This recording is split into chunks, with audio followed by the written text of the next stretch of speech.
شہر کے ایک ایسے کونے میں جہاں نئی اونچی عمارتوں کا شور پرانی گلیوں کی سرگوشیوں کو دبا دیتا تھا، ایک لڑکی رہتی تھی جس کا نام زارا تھا۔ زارا کی دنیا کتابوں تک محدود تھی۔ اس کے لیے اصلی دنیا کے رنگ پھیکے اور آوازیں بے معنی تھے، لیکن کتابوں کے حروف میں اسے کائنات کے سارے رنگ اور سب سے میٹھے نغمے مل جاتے تھے۔ اس کے کمرے کی دیواروں کتابوں کی الماریوں سے بھری تھی اور ہر کتاب اس کی ایک اچھی دوست تھی۔ زارا اسکول میں اکثر کھوئی رہتی۔ جب ٹیچر سبق پڑھا رہی ہوتی تو وہ کھڑکی سے باہر دیکھتے ہوئے سوچوں میں گم ہو جاتی کہ بادلوں کے پار کون سی سلطنت ہوگی، یا اسکول کے پرانے برگد کے درخت نے اپنے اندر کتنے راز چھپا رکھے ہوں گے۔ اس کے ہم جماعت اسے عجیب سمجھتے تھے اور وہ اکثر اپنا لنچ اکیلے ہی کرتی۔ کسی کتاب کے ساتھ اس کی تنہائی کی ساتھی صرف کہانیاں تھیں۔ اس کے والدین اچھے لوگ تھے، لیکن وہ زارا کی کتابوں سے محبت کو سمجھ نہیں پاتے تھے۔ زارا، باہر جا کر کھیلا کرو، اس کی امی اکثر کہتی، حقیقی دنیا میں جینا سیکھو۔ زارا مسکرا دیتی۔ وہ انہیں کیسے بتاتی کہ اس کے لیے کتابوں کی دنیا ہی سب سے بڑی حقیقت تھی۔ شہر کے بیچوں بیچ ایک بہت پرانی لائبریری تھی جس کا نام کتب خانہ عجائبات تھا۔ یہ عمارت اتنی پرانی تھی کہ لگتا تھا جیسے وقت خود اس کی دیواروں میں آ کر ٹھہر گیا ہو۔ اس کے اندر لکڑی کی اونچی اونچی الماریاں تھیں جو چھت تک جاتی تھیں اور ان پر ہزاروں لاکھوں کتابیں سجی تھیں۔ لائبریری کے نگران ایک بزرگ شخص تھے جن کا نام یعقوب صاحب تھا۔ ان کی آنکھوں پر موٹے شیشوں کی اینک تھی اور ان کے سفید بالوں کی طرح ان کے پاس بھی ان گنت کہانیاں تھیں۔ وہ زارا کو جانتے تھے اور اسے ہمیشہ مسکرا کر خوش آمدید کہتے۔ زارا کا زیادہ تر وقت اسی لائبریری میں گزرتا۔ وہ ایسی کتابیں ڈھونڈتی جنہیں کسی نے صدیوں سے نہ چھوا ہو، جن کے اوراق پر وقت کی دھول جمی ہو۔ ایک ابر آلودہ سے پہر جس بارش کی بوندیں لائبریری کی بڑی بڑی کھڑکیوں پر دستک دے رہی تھی، زارا لائبریری کے سب سے پچھلے اور تاریک حصے میں گھوم رہی تھی۔ یہ وہ حصہ تھا جہاں لوگ کم ہی آتے تھے۔ یہاں پرانی بوسیدہ کتابیں رکھی تھیں جن کی جلدیں پھٹی چکی تھیں اور حروف مٹ چکے تھے۔ اچانک اس کی نظر ایک الماری کے سب سے اونچے خانے پر پڑی جہاں ایک کتاب سے الگ تھلگ رکھی تھی۔ اس کی جلد گہرے نیلے رنگ کی تھی، جیسے آدھی رات کا آسمان، اور اس پر کوئی عنوان نہیں تھا، بس درمیان میں سنہرے دھاگے سے ایک عجیب سا نشان کھڑا ہوا تھا جو ایک کھلے ہوئے دروازے جیسا لگتا تھا۔ زارا کو ایک انجانی کشش نے اپنی طرف کھینچا۔ اس نے ایک پرانی لکڑی کی سیڑھی گھسیٹی جو چرچراہٹ کی آواز کے ساتھ اپنی جگہ سے ہلی۔ دھول اور مکڑی کے جالوں سے بچتی بچاتی وہ اوپر چڑھی۔ جیسے ہی اس کی انگلیوں سے کتاب کو چھوا، اسے ایک ہلکی سی گرمی اور ایک عجیب سی سنسناہٹ محسوس ہوئی، جیسے کتاب کی رگوں میں خون دوڑ رہا ہو۔ اس کا دل تیزی سے دھڑکنے لگا۔ وہ کتاب لے کر نیچے اتری اور اپنی پسندیدہ میز پر بیٹھ گئی جو کھڑکی کے پاس تھی۔ اس نے دھیرے سے کتاب پر جمی دھول صاف کی۔ اس کی جلد مخمل کی طرح نرم تھی۔ ایک گہری سانس لے کر اس نے پہلا صفحہ کھولا۔ صفحہ خالی تھا، لیکن جیسے ہی زارا نے اسے چھوا، اس پر روشنائی کی طرح حروف ابھرنے لگے۔ صدیاں بیت گئی۔ انتظار کرتے کرتے ایک بہت ہی میٹھی اور پرسکون آواز اس کے کانوں میں نہیں بلکہ سیدھا اس کے ذہن میں گونجی۔ زارا نے خوف اور حیرت سے کتاب کو بند کر دیا۔ اس نے ادھر ادھر دیکھا۔ یعقوب صاحب اپنی میز پر سو رہے تھے اور لائبریری میں مکمل خاموش تھی۔ اس نے سوچا شاید یہ اس کا وہم ہے۔ اس نے ہمت کر کے دوبارہ کتاب کھولی۔ وہی آواز پھر گونجی، دور نہیں، اے کہانیوں کی دوست، تم میری آواز سن سکتی ہو؟ اس کا مطلب ہے کہ تمہارا دل تخلیل سے بھرا ہے۔ زارا نے کانپتے ہوئے سرگوشی کی، تم کون ہو؟ میں وہ ہوں جو ہر کہانی کے آغاز میں ہوتی ہوں اور ہر کہانی کے اختتام پر زندہ رہتی ہوں۔ میں الف لیلا ہوں، داستانوں کی مجموعہ۔ اس دن زارا کی زندگی ہمیشہ کے لیے بدل گئی۔ وہ ہر روز اسکول کے بعد لائبریری آتی اور گھنٹوں الف لیلا سے باتیں کرتی۔ الف لیلا اسے کہانیاں سناتی۔ یہ عام کہانیاں نہیں تھیں، یہ زندہ کہانیاں تھیں۔ الف لیلا نے زارا کو کئی ہفتوں تک اپنی دنیا داستان عجائب کی کہانیاں سنائیں۔ ہر کہانی ایک نیا سبق اور ایک نئی دنیا کا دروازہ تھی۔ ایک دفعہ کا ذکر ہے، داستان عجائب میں ایک شہر تھا جس کا نام شہر نغمہ تھا۔ اس شہر کی ہر چیز موسیقی سے بنتی تھی۔ عمارتیں پتھر اور گارے سے نہیں بلکہ جمی ہوئی دھنوں سے بنتی تھی۔ دریا سرگم گنگناتے ہوئے بہتے تھے اور ہوا چلتی تو درختوں سے سازنے بجتے لگتے۔ وہاں کے لوگ بات نہیں کرتے تھے بلکہ گاتے تھے۔ لیکن ایک دن ایک شریر جادوگر سناٹا وہاں آیا جسے موسیقی سے نفرت تھی۔ اس نے شہر کا سب سے بڑا نغمہ قلب شہر چرا لیا۔ اس کے چراتے ہی شہر خاموش ہو گیا۔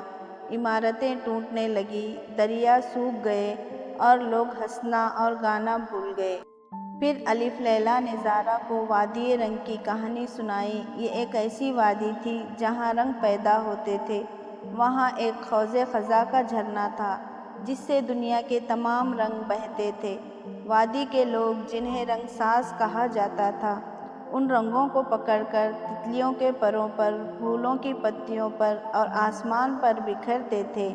لیکن جادوگر سناٹا وہاں بھی پہنچا اور اس نے جھرنے کا مبنا ہی چرا لیا۔ وادی بے رنگ ہو گئی، ہر چیز سیاہ، سفید اور سرمئی ہو گئی۔ ایک اور کہانی جزیرے مسکراہٹ کی تھی۔ وہاں کے بادشاہ بہت ہنسمکھ تھے اور ان کی ہنسی میں ایسا جادو تھا کہ پورے جزیرے پر خوشی چھائی رہتی تھی۔ فصلیں اچھی ہوتی اور لوگ کبھی بیمار نہیں پڑتے تھے۔ سناٹا نے بادشاہ کی ہنسی کو ایک شیشے کی بوتل میں قید کر دیا۔ اب بادشاہ ہر وقت اداس رہتا اور جزیرے پر مایوسی کے بادل چھا گئے۔ یہ کہانی سنتے سنتے زارا کو محسوس ہونے لگا کہ داستان عجائب صرف ایک خیالی دنیا نہیں بلکہ ایک حقیقی جگہ ہے جو مصیبت میں ہے۔ ایک شام جب زارا آخری کہانی سن رہی تھی، الف لیلا نے اس سے پوچھا، زارا، تم نے ان کہانیوں کو صرف سنا ہے، کیا تم ان کرداروں کی مدد نہیں کرنا چاہتی؟ کیا تم داستان عجائب کو پہنچنا نہیں چاہتی؟ زارا کا دل جوش سے بھر گیا۔ لیکن میں کیسے کر سکتی ہوں؟ میں تو صرف ایک عام لڑکی ہوں۔ نہیں، الف لیلا نے کہا، تم عام نہیں ہو، تمہارے پاس تخیل کی طاقت ہے اور یہی سب سے بڑا جادو ہے۔ میں تمہیں اپنے اندر آنے کی دعوت دیتی ہوں۔ کتاب کے بیچ کا صفحہ چمکنے لگا اور اس پر بنا دروازے کا نشان ایک حقیقی سنہرے دروازے میں تبدیل ہو گیا۔ اس سے ایک مسحور کن روشنی نکل رہی تھی۔ یاد رکھنا، الف لیلا نے خبردار کیا، سناٹا جادوگر بہت طاقتور ہے۔ اس کا سامنا کرنے کے لیے تمہیں بہت ذہانت اور دوستی کی ضرورت پڑے گی۔ زارا نے ایک لمحے کے لیے اپنے گھر اور اپنی دنیا کے بارے میں سوچا، لیکن پھر اس نے داستان عجائب کے بے رنگ پھولوں اور خاموش لوگوں کے بارے میں سوچا۔ اس نے فیصلہ کر لیا، میں تیار ہوں۔ یہ کہہ کر اس نے سنہرے دروازے کی طرف قدم بڑھایا اور روشنی میں سما گئی۔ زارا کو لگا جیسے وہ ہزاروں رنگوں کی ایک سرنگ میں گزر رہی ہو۔ جب اس نے آنکھیں کھولی تو وہ ایک ایسی جگہ پر تھی جو وادی رنگ کی کہانی سے ملتی جلتی تھی، لیکن اب یہاں ہر چیز سیاہ و سفید تھی۔ درختوں کے پتے سرمئی تھے اور پھولوں میں کوئی رنگ نہیں تھا۔ ہوا بھی خاموش تھی۔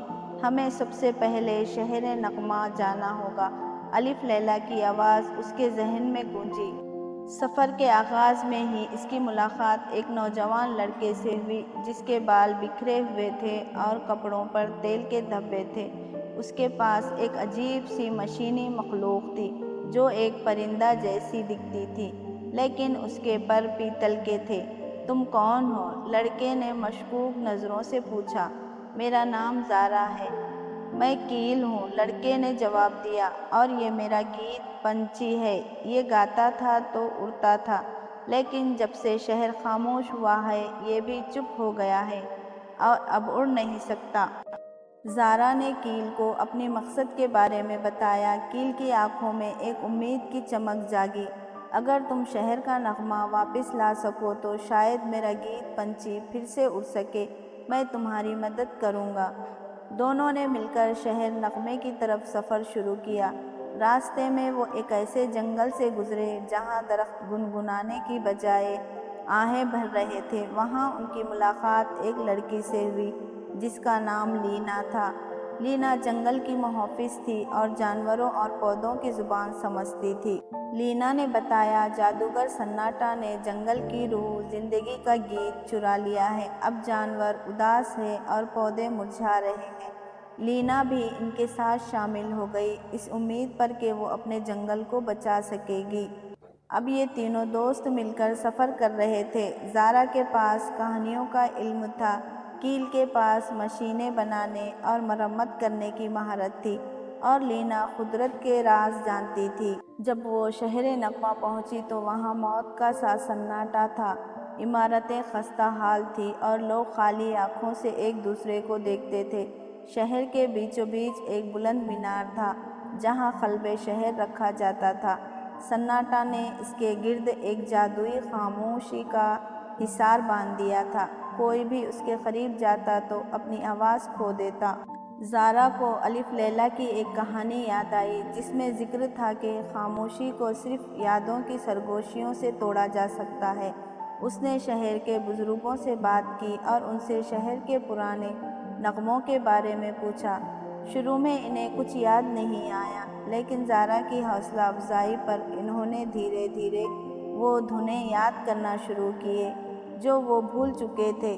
کیل نے اپنی مشینوں سے ایک ایسا آلہ بنایا جو ان سرگوشیوں کو ایک طاقتور لہر میں تبدیل کر سکتا تھا، اور لینا نے جنگل سے ایسے پتے لا کر دیے جو آواز کو جذب کر کے اسے بڑھا سکتے تھے۔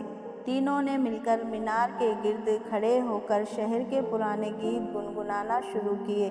ان کی آواز خاموشی کے حصار سے ٹکرائی اور اسے کمزور کرنے کے لیے آخرکار ایک زوردار جھماکے کے ساتھ حصار ٹوٹ گیا۔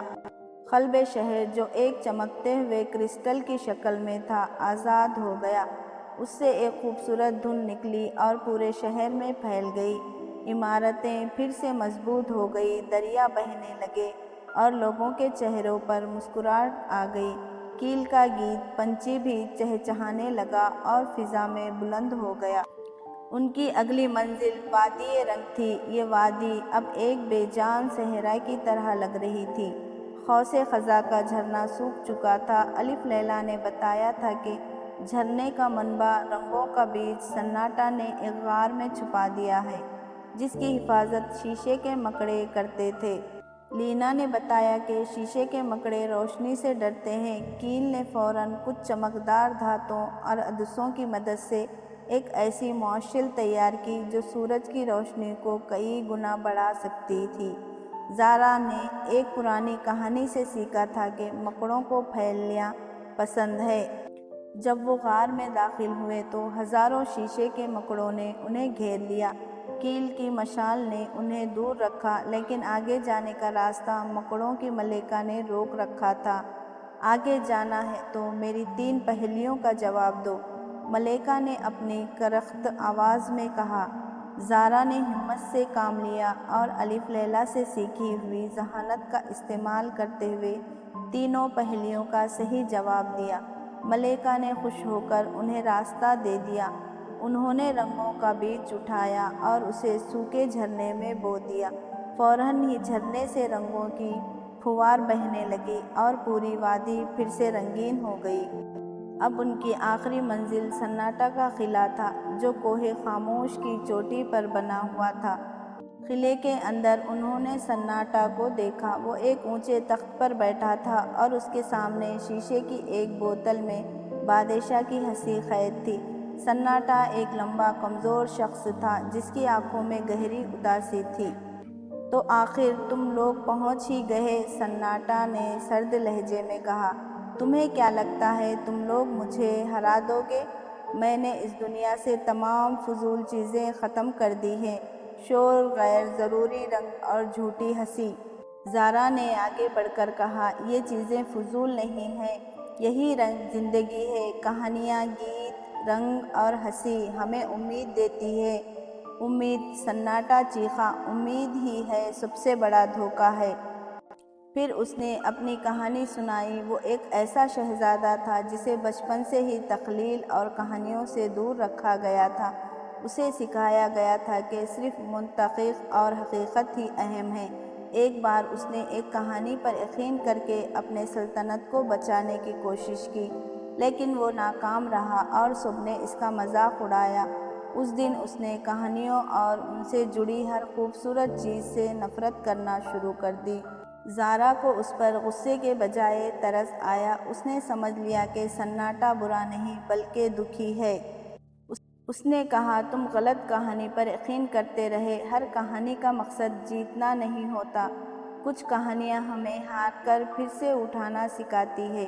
یہ کہہ کر زارا نے اسے کئی پرانی کہانیاں نہیں سنائیں بلکہ ایک نئی کہانی بنانی شروع کی، خود سناٹا کی۔ اس کہانی میں ایک ایسا شہزادہ تھا جو بہت ذہین تھا لیکن اداس تھا۔ اس کہانی میں اس نے بتایا کہ کیسے وہ شہزادہ اپنی ذہانت کو دنیا کو بے رنگ کرنے کے بجائے نئے رنگ بنانے میں استعمال کر سکتا تھا۔ جیسے جیسے زارا کہانی سناتی گئی، سناٹا کی آنکھوں سے آنسو بہنے لگے۔